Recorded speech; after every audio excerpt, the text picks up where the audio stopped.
போன வருஷம் வந்து Edge60 Pro நீங்க எடுத்தீங்கன்னா இருக்கிறதுலே one of the hottest selling phones of 2024 னு சொல்லலாம். நிறைய நல்ல ஃபீச்சர்ஸ் கொடுத்திருந்தாங்க, நல்ல ஸ்பெக்ஸ் இருந்தது for a very good affordable price. ஆனா என்னதான் இருந்தாலும் நிறைய பேருக்கு இந்த போன்ல பிரச்சனைகள் இருந்தது. ஃபார் எக்ஸாம்பிள் இதுல வந்து கேமரால லாக் அடிக்குதுன்னு சொன்னாங்க, UFS 2.2 ஸ்டோரேஜ் ரொம்ப ஸ்லோவா இருக்குன்னு சொன்னாங்க. அந்த ப்ராப்ளம் எல்லாத்தையும் இந்த Edge60 Proல சால்வ் பண்ணியிருக்கிறதா Motorola சொல்லியிருக்காங்க. நிறைய அப்கிரேட்ஸ் கொடுத்திருக்காங்க இந்த போன்ல. அது எல்லாத்தையும் இந்த அன்பாக்சிங் வீடியோல நான் கண்டிப்பா சொல்லதா போறேன். அண்ட் என்னோட ஃபர்ஸ்ட் இம்ப்ரெஷன்ஸும் கொடுக்க தான் போறேன். ஆனா அதுக்கு முன்னாடி ஒரு விஷயத்தை நான் கண்டிப்பா சொல்லி ஆகணும். இந்த போனோட பிரைஸ் 30,000 ரூபாங்க. நான் எடுத்தோடனே பிரைஸ் சொல்றேன், ஏன் தெரியுமா? ஏன்னா ஷாக்கிங்கா இருக்கு. அது ஏன் ஷாக்கிங்கா இருக்குன்னு தெரிஞ்சுக்கிறதுக்கு கண்டிப்பா வீடியோ கடைசி வரைக்கும் பாருங்க. இதான் ஃபர்ஸ்ட் டைம் சேனலுக்கு வந்திருக்கீங்கன்னா என் பேர் எர்ஷாத். நீங்க பார்த்துட்டு இருக்கிறது Trakin Tech தமிழ். ஆரம்பிக்கலாமா? So Motorolaவோட பாக்ஸ் நீங்க பாத்தீங்கன்னா we've seen that Edge60 Fusionலயும் Edge60 Stylusலயும் இதே மாதிரி பாக்ஸ் தான் இருந்தது. ஈகோ ஃப்ரெண்ட்லி பேக்கேஜிங் நீங்க பாத்தீங்கன்னா பிளாஸ்டிக் ஃப்ரீ பேக்கேஜிங்னு கிளியரா போட்டிருக்காங்க. Anyway let's take a look. லிட்ட திறந்தோடனே ஃபர்ஸ்ட் ஃபோன் இருக்கும். ஆஃப் கோர்ஸ் ஃபோன் எடுத்து சைடில் வச்சிடுறேன். இதுக்கடியில் இதுக்குள்ள உங்களுக்கு பேப்பர்லாம் கொடுத்துருப்பாங்க.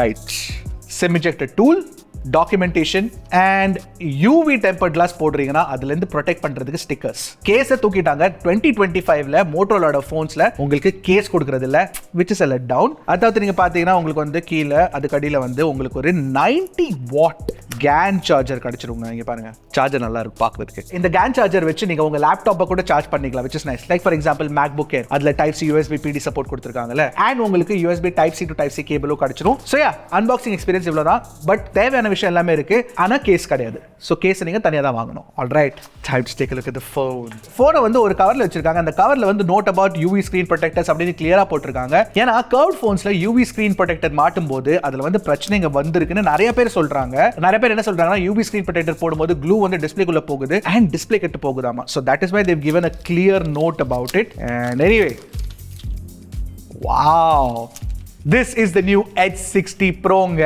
பின்னாடி உங்களுக்கு vegan leather bag தான் கொடுத்திருக்காங்க. டிசைன் லாங்குவேஜ் பொறுத்த வரைக்கும் எந்த சேஞ்சுமே இல்ல. So Edge60 Pro and Edge50 Pro பொறுத்த வரைக்கும் நீங்க பாத்தீங்கன்னா very similar டிசைன் தான். ஃபியூஸ்ட் கேமரா மாடியூல் கொடுத்திருக்காங்க. ஆனா ஒரு நல்ல விஷயம் என்ன பண்ணிருக்காங்கன்னா எல்லா கேமரா ரிங்ஸையும் ஒரே சைஸா வச்சிருக்கனால பார்க்கிறதுக்கு கொஞ்சம் சிமெட்ரிக்கலா இருக்கு. உங்களுக்கு இது பிடிச்சிருக்கா, இது பிடிச்சிருக்கா சொல்லுங்க காமெண்ட் செக்ஷன்ல. எனிவே டெக்ஸ்சர் நீங்க பாத்தீங்கன்னா கொஞ்சம் டிஃபரெண்டா இருக்கு. Pantone dazzling blue கலருங்க. இத தவிர்த்து நீங்க பாத்தீங்கன்னா உங்களுக்கு ரெண்டு டிஃபரெண்ட் கலர்ஸ் கிடைச்சிரும். ஒன்னு வந்து ஐ திங்க் பர்பிள் கலர்ல இருக்கு, இன்னொன்னு வந்து ஐ திங்க் கிரேஷ் கலர்ல இருக்கு. பட் இந்த டெக்ஸ்சர் ரொம்ப நல்லா இருக்குங்க, பார்க்கிறதுக்கு ஃபீல் நல்லா இருக்கு. அண்ட் இதுல வந்து உங்களுக்கு நைலான் டெக்ஸ்சர் மாதிரி கொடுத்திருக்காங்க. It's very nice. ஆனா நீங்க பாத்தீங்கன்னா வீகன் லெதர் வந்து ரொம்ப சீக்கிரமா டர்ட்டி ஆயிரும். சோ அத ஞாபகம் வச்சுக்கோங்க. So keep that in mind. அடுத்து நீங்க பாத்தீங்கன்னா இங்க பவர் பட்டன் கொடுத்திருக்காங்க, அதுக்கு மேலே வால்யூம் பட்டன்ஸ் கொடுத்திருக்காங்க. மேல பாத்தீங்கன்னா ஒரு மைக் இருக்கு, இங்க ஒரு மைக் இருக்கு. அண்ட் இந்த பக்கத்துல உங்களுக்கு ஒரு புது பட்டன் கொடுத்திருக்காங்க. இந்த பட்டன் வச்சு நீங்க வந்து மோட்டோ AI டைரக்ட்டா ஆக்சஸ் பண்ணிக்கலாம். ஆனா இது வந்து ஐபோன்ல இருக்க ஆக்ஷன் பட்டன் மாதிரி கஸ்டமைசபிளான பட்டன் இல்ல. So keep that in mind. கீழ நீங்க பாத்தீங்கன்னா Type C போர்ட் இருக்கு, ஒரு ஸ்பீக்கர் கிரில் கொடுத்திருக்காங்க. Of course stereo speaker setup கிடைச்சிரும் and dual nano SIM card support கிடைச்சிரும் உங்களுக்கு இந்த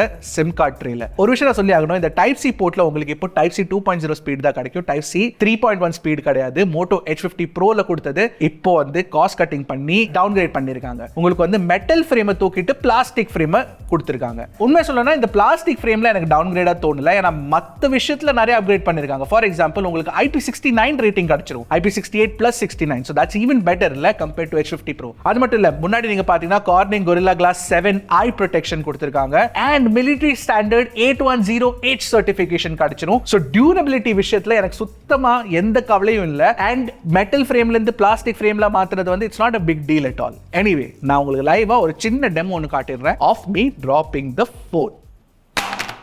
It's all right. And from back, no issues.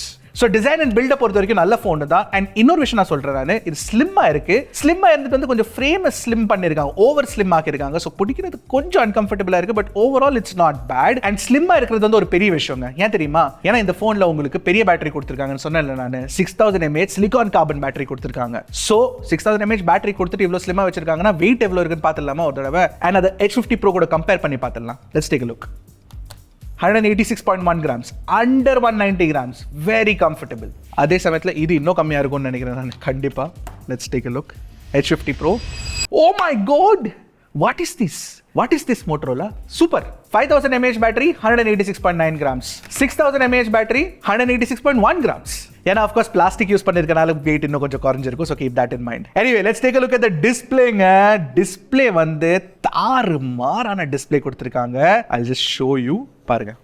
So இது வந்து உங்களுக்கு ஒரு 6.7 inch POLED பேனல் கொடுத்திருக்காங்க, 120 Hz refresh rate and எல்லா சைடுல இருந்தும் கர்வ் இருக்கு. அப்படினா இந்த பக்கத்துல கர்வ் இருக்கு, இந்த பக்கத்துல கர்வ் இருக்கு, இந்த பக்கத்துல ஒரு கர்வ் இருக்கு, இந்த பக்கத்துல ஒரு கர்வ் இருக்கு. கர்வோ கர்வ்.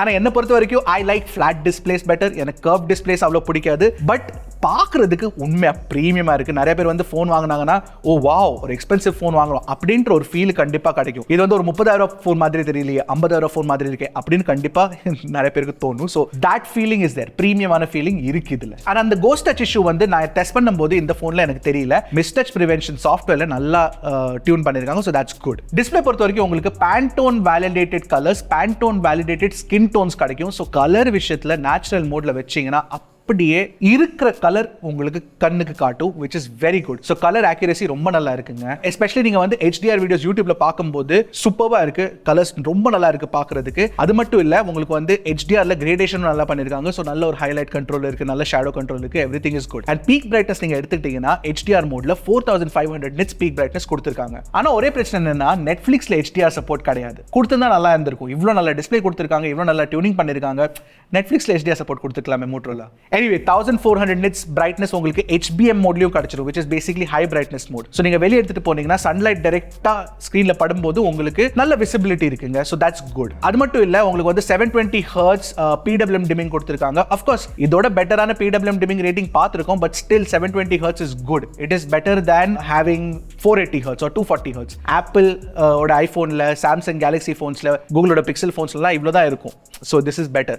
டச் சாம்பிளிங் ரேட் பொறுத்த வரைக்கும் உங்களுக்கு 300 Hz டச் சாம்பிளிங் ரேட்டும் கிடைச்சிரும். அண்ட் டச் ரெஸ்பான்ஸ் ரொம்ப நல்லா இருக்கு. ஹாப்டிக் ஃபீட்பேக் நல்லா கொடுத்திருக்காங்க, நல்லா டியூன் பண்ணிருக்காங்க, பெட்டரா டியூன் பண்ணிருக்காங்க compared to Edge60 Pro. And in display finger print scanner உங்களுக்கு கிடைச்சிரும். ஸோ ஃபாஸ்டா அன்லாக் பண்ணது பிரச்சனை இல்லை, ஆப்டிக்கல் தான் ஆஃப்கோர்ஸ்.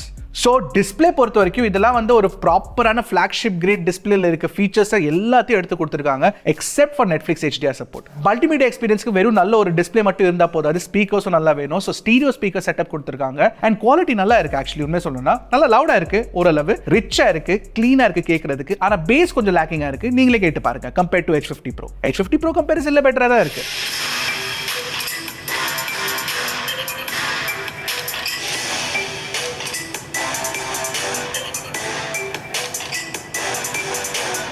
அதாவது நீங்க பாத்தீங்கன்னா உங்களுக்கு தேவையான ஆடியோ ஃபைல், ஹை-ரெஸ் கோடெக்ஸ்லாம் இருக்குல்ல, ஃபார் எக்ஸாம்பிள் LHDC, LDAC, அது எல்லாமே உங்களுக்கு இதுல கிடைச்சிரும். ஸோ டிஸ்பிளே அண்ட் டிசைன் பொறுத்த வரைக்கும் நல்லா இருக்கு. ஆனா பெரிய அப்கிரேட் எங்க பண்ணிருக்காங்க தெரியுமா? இந்த Edge60 Proல இந்த performance.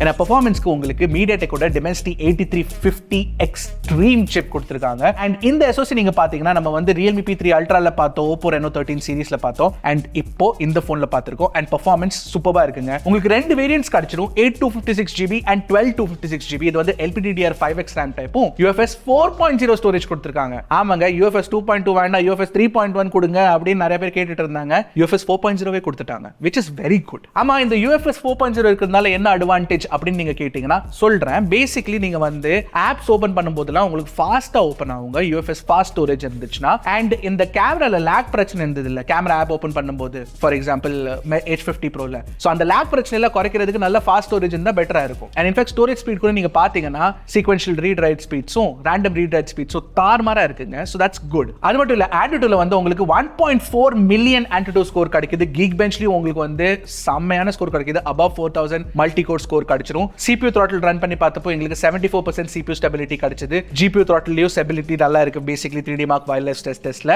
அண்ட் போன் வந்து சுத்தமா சூடாகிறது இல்ல, ஏன்னா இதுல வேப்பர் கூலிங் சேம்பர் இந்த தடவை கொடுத்திருக்காங்க, which is very nice. ஆமா, சூடாகிறது இல்ல. சரி, டெஸ்ட் ஏதாச்சும் ரன் பண்ணி அப்படின்னு கேட்டீங்கன்னா ரன் பண்ணோம். ஜென்ஷன் இம்பாக்ட் விளையாண்டோம். ஹையஸ்ட் கிராஃபிக்ஸ்ல 60 frames per second target FPS வச்சு நாங்க 30 minutes விளையாண்டோம். அண்ட் எங்களுக்கு ஆவரேஜ் FPS வந்து கிட்டத்தட்ட 53-54 FPS கிடைச்சது, which is pretty good. உண்மை சொல்லணும்னா better than Oppo Reno 13. And அதுல நீங்க பாத்தீங்கன்னா உங்களுக்கு பீக் டெம்பரேச்சரே 39 degrees தாங்க போச்சு. 40 டிகிரி கூட டச் பண்ணல. எங்க த்ரெஷோல்ட் வந்து 45 டிகிரி, 45 டிகிரில விடுங்க, 40 டிகிரி கூட டச் பண்ணல. சோ ரொம்ப ஒரு நல்ல டியூனிங்கா வச்சிருக்காங்க. என்னன்னா எனக்கு என்ன தோணுதுன்னா கொஞ்சம் கன்சர்வேட்டிவா இருக்குன்னு தோணுது. ஏன்னா இன்னும் கொஞ்சம் throttle பண்ணாம இன்னும் கொஞ்சம் ஹீட் கொடுத்திருந்தாங்கன்னா மேபி 42-43 டிகிரிஸ் வரைக்கும் போகுதுன்னா அப்ப மேபி உங்களுக்கு பெட்டர் FPS கிடைக்கிற சான்சஸ் இருந்திருக்கலாம். But still this is also very very good. சரி, நான் ஜென்ஷன்ல விளையாடுறது இல்லப்பா, எனக்கு COD மொபைல் இல்ல BGMI ல என்ன பெர்ஃபார்மன்ஸ் கிடைக்கும்னு கேட்டீங்கன்னா அன்ஃபார்ச்சுனேட்லி BGMI இப்போ நாங்க டெஸ்ட் பண்ணும்போது 60 FPS தான் இருக்கு. மேபி ஃபியூச்சர்ல ஒரு 90 FPS 120 FPS வந்தாலும் வரலாம். ஏன்னா ப்ராசஸர் இஸ் டெஃபினெட்லி கேப்பபிள். ஏங்க Dimensity 7300ல பண்ணும்போது 8350ல 120 FPS கொடுக்க முடியாதா? கொடுக்கலாம், ஈஸியா கொடுக்கலாம். CODல இருக்கு 120 FPS அண்ட் சூப்பரா விளையாடுது, நோ பிரச்சனை. அண்ட் டெய்லி எவ்ரிடே யூசேஜ் கூட நீங்க பாத்தீங்கன்னா ஃபாஸ்டா இருக்கு, ஸ்மூத்தா இருக்கு, நோ ப்ராப்ளம். நான் சொன்ன மாதிரி 6000 mAh பேட்டரி கொடுத்திருக்காங்க. Of course so battery life கண்டிப்பா நல்லா இருக்கும். ஈஸியா 1.5 days உங்களுக்கு பேட்டரி லைஃப் கிடைச்சிரணும். 90 வாட் சார்ஜிங் ஸ்பீட்ஸ் கொடுத்திருக்காங்க வித் தி சார்ஜர் இந்த பாக்ஸ் நான் காட்டின மாதிரி. அண்ட் 90 வாட் சார்ஜிங் ஸ்பீட்ஸ்ல இருந்து உங்களுக்கு யூஸ் பண்ணீங்கன்னா பேசிக்கலி 90 வாட் சார்ஜர் யூஸ் பண்ணீங்கன்னா உங்களுக்கு 0 to 100 வந்து 53 மினிட்ஸ்ல ஃபுல் சார்ஜ் ஆயிரும் இந்த phone. Not too bad at all. And 15 watt wireless charging கொடுத்திருக்காங்க. இப்போ நீங்க ஒரு விஷயம் சொல்வீங்க, தம்பி Edge60 Proல 125 வாட் சார்ஜிங் ஸ்பீட் கொடுத்திருந்தாங்க wired and 50 watt wireless charging கொடுத்திருந்தாங்க. Yes, you are right. அப்படி பார்க்க போனீங்கன்னா Edge60 Proல கொஞ்சம் காம்ப்ரமைஸ் பண்ணிருக்காங்க. ஆனா Edge50 Proல வந்து நீங்க 125 வாட் சார்ஜர் உள்ள போன் வாங்க விரும்புறீங்கன்னா அப்ப நீங்க வந்து ஹையர் எண்ட் ஸ்டோரேஜ் உள்ள வேரியன்ட் தான் வாங்கணும். அப்பதான் உங்களுக்கு 125 வாட் சார்ஜர் கிடைக்கும். அண்ட் இந்த தடவை என்ன பண்ணிருக்காங்கன்னா 90 வாட் உங்களுக்கு சார்ஜிங் ஸ்பீட் ரெண்டு வேரியன்ட்லயும் கிடைச்சிடும் அப்படின்னு கிளியரா மொட்டையா போட்டாங்க. So that's easier to understand. அது மட்டும் இல்ல உங்களுக்கு 50 வாட் வயர்லெஸ் சார்ஜிங் சப்போர்ட் கொடுத்திருக்கிறது வந்து with an external wireless charger which will be compatible only with Motorola phones. அத நீங்க தனியா வாங்கணும். So 15 watt வந்து standard speed. So it's okay, not bad. So என்ன கேட்டிங்கன்னா பேட்டரி பெர்ஃபார்மன்ஸ் பொறுத்த வரைக்கும் fantastic. நெட்வொர்க் கூட நீங்க பாத்தீங்கன்னா fantastic தான். ஏன்னா உங்களுக்கு வந்து கிட்டத்தட்ட 16 5G பேண்ட் சப்போர்ட் கொடுத்திருக்காங்க. I think 16 இல்லனா 17 நினைக்கிறேன் நானு. அது தவிர்த்து நீங்க பாத்தீங்கன்னா Bluetooth 5.4 சப்போர்ட் கிடைச்சிரும். Wi-Fi 6E சப்போர்ட் இருக்கு. NFC-யும் இருக்குங்க. And Jio Airtel எல்லாமே பெர்ஃபெக்ட்டா வர்க் ஆகுது, இதுல பிரச்சனையே இல்ல. ஓகே, அடுத்து சாஃப்ட்வேர் பத்தி பேசலாமா? சாஃப்ட்வேர் பொறுத்த வரைக்கும் உங்களுக்கு வந்து Hello UI கிடைச்சிரும். Motorolaோட standard Hello UI based on Android 15 இருக்கு. And உங்களுக்கு வந்து Motorola 3 வருஷம் சாஃப்ட்வேர் அப்டேட்ஸும் 4 வருஷம் செக்யூரிட்டி அப்டேட்ஸ் கொடுப்பாங்கன்னு ப்ராமிஸ் பண்ணிருக்காங்க. Not the best, but this is okay. ஆனா ஒரு பிரச்சனை என்னன்னா போனோட பிரைஸ் குறைக்கிறதுக்காக கொஞ்சம் எக்ஸ்ட்ராவா ப்ளோட்வேர் போட்டாங்க, ஆட் பண்ணிருக்காங்க. ப்ளோட்வேர் தேர்ட் பார்ட்டி ஆப்ஸ், வேண்டாத ஆப்ஸ் நிறைய இருக்கு. அது கொடுக்காம இருந்தா இன்னும் கொஞ்சம் க்ளீனா இருந்திருக்கும் எக்ஸ்பீரியன்ஸ். ஏன்னா ஜெனரலி நீங்க பாத்தீங்கன்னா Motorola எக்ஸ்பீரியன்ஸ் வந்து க்ளீனா இருக்கும் தான் நம்ம நம்புவோம். பட் அன்ஃபார்ச்சுனேட்லி நிறைய ப்ளோட்வேர் ஆப்ஸ் போட்டிருக்காங்க. ஆனா ஃபார்ச்சுனேட்லி எல்லாத்தையும் நீங்க அன்இன்ஸ்டால் பண்ணலாம். So that's not a problem. அது தவிர்த்து நீங்க பாத்தீங்கன்னா ஆப் ட்ரேல வந்து உங்களுக்கு news feed by default on இருக்கும். அதை நீங்க ஸ்விட்ச் ஆஃப் பண்ணிக்கலாம். அது ஸ்விட்ச் ஆஃப் பண்ணீங்கன்னா உங்களுக்கு வந்து வேண்டாத விஷயம்லாம் கிடைக்காது. So that's good. குறை சொல்றது பொறுத்த வரைக்கும் இது மட்டும் தான் எனக்கு இருந்த இஷ்யூ இன் சாஃப்ட்வேர். பட் ஓவராலா ஃபீச்சர்ஸ் விஷயத்துல உங்களுக்கு தாறுமாறான ஏகப்பட்ட ஃபீச்சர்ஸ் கொடுத்திருக்காங்க இந்த போன்ல. சாஃப்ட்வேர் பொறுத்த வரைக்கும் ஆஃப் கோர்ஸ் உங்களுக்கு வந்து Motorolaோட ஃபீச்சர்ஸ்லாம் கிடைச்சிரும். ரெடி ஃபார் இருக்கு, மோட்டோ ஜெஸ்டர்ஸ் கொடுத்திருக்காங்க, மோட்டோ செக்யூர் இருக்கு, ஃபேமிலி ஸ்பேசஸ் இருக்கு, திங் ஷீல்ட் செக்யூரிட்டி கொடுத்திருக்காங்க. சோ அதெல்லாம் இருக்கதா செய்யுது. ஆனா அதை தவிர்த்து நீங்க பாத்தீங்கன்னா உங்களுக்கு புதுசா Moto AI 2.0 சப்போர்ட் கொடுத்திருக்காங்க. அது என்ன தம்பி Moto AI அப்படின்னு கேட்டீங்கன்னா சாம்சங்ல இருக்க Galaxy AI மாதிரி Motoல Moto AI கொடுத்திருக்காங்க. அண்ட் Moto AIல எக்கச்சக்கமான யூஸ்ஃபுல்லான ஃபீச்சர்ஸ் இருக்கு. அண்ட் ரியலி நான் சொல்றேன், ஒரு என்ன சொல்றது, தேவையான ஃபீச்சர்ஸா இருக்குங்க. And it is really helping in everyday usage. ஏன்னா நிறைய தடவை என்ன ஆகும்னா AI இருக்குது, ஆனா இதை எப்படி யூஸ் பண்றது நமக்கு தெரியாது. அதை வந்து சால்வ் பண்றதுக்கு Motorola நெக்ஸ்ட் மூவ் அப்படின்னு ஒரு ஆப்ஷன் கொண்டு வந்திருக்காங்க. அதை பத்தி சொல்றேன், வெயிட் பண்ணுங்க. எனிவே உங்களுக்கு Moto AIல Perplexity and Copilotோட இன்டிகிரேஷன் பண்ணிருக்காங்க. இந்த லார்ஜ் லாங்குவேஜ் மாடல்ஸ் இருக்கு. அதுல நீங்க பாத்தீங்கன்னா இமேஜ் ஸ்டுடியோன்ற ஆப்ஷன்ல உங்களுக்கு வந்து இமேஜ் ஜெனரேஷன் பண்ண முடியும். அதுல டிஃபரெண்டான ஃபீச்சர்ஸ் இருக்கு. இமேஜ் ஜெனரேஷன்ல நீங்க வெறும் இமேஜ் மட்டும் இல்லங்க, ஸ்டிக்கர்ஸ் ஜெனரேட் பண்ணலாம், அவதார்ஸ் ஜெனரேட் பண்ணலாம், அதெல்லாம் பண்ணலாம், which is very nice. And of course Motorola style sync ஃபீச்சரும் இருக்கு. அதுல என்னன்னா பேசிக்கலி நீங்க வந்து போட்டிருக்க ட்ரெஸ்ஸோட போட்டோ எடுத்துட்டு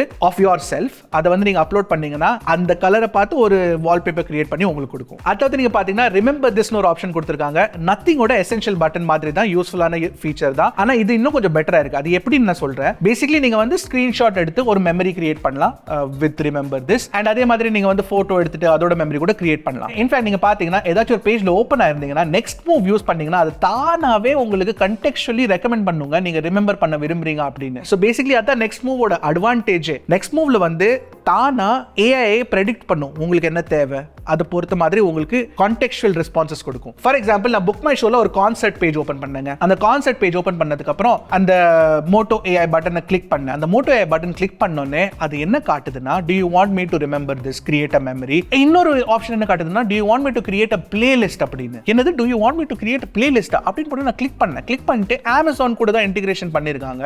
இமிடியேட்டா அந்த ஆர்டிஸ்டோட ஒரு பிளேலிஸ்ட் கிரியேட் பண்ணிட்டு Amazon மியூசிக்ல போட்டுருச்சுங்க. how useful is that? இதுக்கு பேர் தான் playlist studio. So next move, playlist studio, remember this எல்லாமே ஒன்னா கலெக்ட் பண்ணி ஒரு யூஸ்ஃபுல்லான AI எக்ஸ்பீரியன்ஸா எனக்கு தோணுச்சு. ஆஃப்கோர்ஸ் இன்னும் நான் கொஞ்சம் டீப்பா டெஸ்ட் பண்ணேன்னா maybe I will get a better understanding. But நல்லா இருக்குங்க Moto AI, I like it. Okay, so software நல்லா இருக்கு. ஸோ அடுத்தது and finally camera experience. Camera பொறுத்த வரைக்கும் உங்களுக்கு பிரைமரி கேமரால அப்கிரேட் பண்ணிருக்காங்க 50 MP Sony Litia 700C sensor கொடுத்திருக்காங்க. அல்ட்ரா வைட் அப்கிரேட் பண்ணிருக்காங்க 50 MP அல்ட்ரா வைட் கொடுத்திருக்காங்க compared to 13 மெகாபிக்சல் and உங்களுக்கு 10 மெகாபிக்சல் 3x டெலிஃபோட்டோ கேமராவும் கிடைச்சிரும் and ஃப்ரண்ட்ல வந்து உங்களுக்கு 50 MP செல்ஃபி கேமரா கொடுத்திருக்காங்க. கேமரா பெர்ஃபார்மன்ஸ் உண்மையா நல்லா இருக்கு, நல்லா டியூன் பண்ணிருக்காங்க. பிரைமரி கேமரா வச்சு எக்கச்சக்கமான டீடைல்ஸ் கிடைச்சிரும் உங்களுக்கு. HDR பெர்ஃபார்மன்ஸ் நல்லா இருக்கு. அதாவது நீங்க பாத்தீங்கன்னா உங்க ஃப்ரெண்ட்ஸ் அண்ட் ஃபேமிலி ஷூட் பண்ணும்போது ஸ்கின் டோன்ஸ்லாம் ஏன்னா பேண்டோன் ஸ்கின் டோன் வேலிடேஷன் இருக்கிறதுனால ஸ்கின் டோன்லாம் அப்படியே ஆக்யூரேட்டா எடுக்குதுங்க 1x கேமரா வச்சு. 3x கேமரா டெலிஃபோட்டோ யூஸ் பண்ணும்போது ஸ்கின் டோன்ஸ் கொஞ்சம் ஆஃப் ஆயிருக்கு. ஸோ அந்த இன்கன்சிஸ்டன்சி இல்லாம இருந்தா பெட்டரா இருந்திருக்கும். பட் 3x கேமரா டெலிஃபோட்டோல நீங்க பாத்தீங்கன்னா நல்ல குவாலிட்டியான இமேஜஸ் கிடைக்குது. எஸ்பெஷலி நீங்க வந்து போர்ட்ரேட்ஸ் எடுக்கும்போது இல்ல லேண்ட்ஸ்கேப்பை கூட ஷூட் பண்ணும்போது நல்லா இருக்குங்க போட்டோ. அல்ட்ரா வைட் சொல்லவே வேண்டாம், நல்லா இம்ப்ரூவ் பண்ணிருக்காங்க, நல்ல குவாலிட்டியான பிக்சர்ஸ் எடுக்குது. இன்ஃபேக்ட் லோ லைட்லயும் நல்லா இருக்குது. பிரைமரியோட பெட்டரா எடுக்குதுங்க ultra wide shots, which is very interesting. Selfie camera is one of the best I've tested in the price range. In fact the பெஸ்ட்னே சொல்லலாம். ஏன்னா அவ்வளோ நல்ல செல்ஃபிஸ் எடுக்குதுங்க. டே லைட் ஆகட்டும் இல்ல லோ லைட் ஆகட்டும் இல்ல HDR பிக்சர்ஸ் ஆகட்டும் இல்ல போர்ட்ரேட்ல ஆகட்டும், selfies look really good. Video ரெக்கார்டிங்ல நல்லா அப்கிரேட் பண்ணிருக்காங்க. 4K 60 FPS கிடையாது, ஆனா உங்களுக்கு எல்லா லென்சஸ் வச்சு 4K 30 FPS ஆப்ஷன் கொடுத்திருக்காங்க. பிரைமரி ஆகட்டும், டெலிஃபோட்டோ ஆகட்டும், அல்ட்ரா வைட் ஆகட்டும், செல்ஃபி ஆகட்டும் அண்ட் வீடியோ ரெக்கார்டிங் குவாலிட்டி நீங்க பாத்தீங்கன்னா எல்லாமே நல்லா பண்ணிருக்காங்க. போன வருஷம் இந்த பிரச்சனைகள்லாம் இந்த வருஷம் இல்ல, which is very nice. அது தவிர்த்து நீங்க பாத்தீங்கன்னா 2-3 எக்ஸ்ட்ரா மோட்ஸும் கொடுத்திருக்காங்க. ஃபார் எக்ஸாம்பிள் நிறைய ஃபில்டர்ஸ்லாம் இருக்கு அண்ட் ஒரு இன்ட்ரெஸ்டிங்கான ஃபீச்சர் என்னன்னா ஆக்ஷன் ஷாட் ஒன்று கொடுத்திருக்காங்க. அந்த ஆக்ஷன் ஷாட் வச்சு நீங்க போட்டோஸ் எடுக்கும்போது நாங்க ஷூட் பண்ணும்போது ஃபோக்கஸ் கூட அது வந்து மிஸ் பண்ணல, நல்ல டீடைல்டான ஃபோக்கஸ் கூட எடுக்குதுங்க. அண்ட் உங்களுக்கு வந்து குரூப் ஷாட்னு ஒரு ஆப்ஷன் கொடுத்திருக்காங்க. அதுல வந்து நீங்க குரூப்ல செல்ஃபிஸ் எடுக்கும்போதோ இல்ல குரூப்ல உங்க ஃப்ரெண்ட்ஸ் அண்ட் ஃபேமிலி போட்டோ எடுக்கும்போது யாராச்சும் பிளிங்க் பண்ணிட்டாங்கன்னா அது 2-3 ஷாட் எடுக்குங்க. பிளிங்க் பண்ணாத நேரத்துல இருந்த ஷாட்டை வந்து அது சூப்பர் இம்போஸ் பண்ணிரும், which is very nice. ஓவராலா கேமரா பெர்ஃபார்மன்ஸ் பொறுத்த வரைக்கும் நல்ல எக்ஸ்பீரியன்ஸ் தான், எனக்கு பிடிச்சிருக்கு. ஆஃப் கோர்ஸ் ஃபர்ஸ்ட் இம்ப்ரெஷன்ஸ் தான். இன்னும் கொஞ்சம் டீடைல்டான வீடியோ வேணும்னா கண்டிப்பா காமெண்ட் செக்ஷன்ல கேளுங்க, நாங்க ஹெல்ப் பண்றோம். அண்ட் போற வழியில உங்களுக்கு வந்து டிஸ்கிரிப்ஷன்ல கண்டிப்பா இந்த போன்ல எடுத்துருக்க போட்டோஸ் வீடியோஸ் எல்லாமே கிடைச்சிரும். G Drive லிங்க்ல போய் செக் பண்ணிருங்க. நீங்களே சொல்லுங்க உங்களுக்கு பிடிச்சிருக்கா பிடிக்கலையான்னு. ஆல்ரைட், சோ இதுதான் என்னோட Edge60 Pro first impressions. And உண்மையை சொல்லணும்னா பாசிட்டிவா இருக்கு. 29,999க்கு உங்களுக்கு 8/256GB வேரியன்ட் கிடைச்சிரும் அண்ட் இன்னும் கொஞ்சம் எக்ஸ்ட்ரா மணிக்கு உங்களுக்கு 12/256GB வேரியன்ட் கிடைச்சிரும். ஈஸியான ரெக்கமெண்டேஷனுங்க, இதுல சொல்றதுக்கு எதுவுமே இல்ல. நல்லா பெர்ஃபார்ம் பண்ணுது, இருந்த பிரச்சனைகள் எல்லாம் சால்வ் பண்ணிருக்காங்க. சின்ன அங்க இங்க ஏதாச்சும் இருந்தா உங்களுக்கு மேபி பிடிக்காம போலாம். ஃபார் எக்ஸாம்பிள் USB-ல 2.0 பண்ணிருக்கிறது, maybe you might not like it, but ஓவராலா very good recommendation, very good phone. உங்களுக்கு என்ன தோணுது Edge60 Pro பத்தி கண்டிப்பா காமெண்ட் செக்ஷன்ல சொல்லுங்க. அடுத்த வீடியோல சந்திக்கிறேன். அது வரைக்கும் டக்குனு டெக் போடுங்க, கிளிக் Trakin Tech தமிழ்.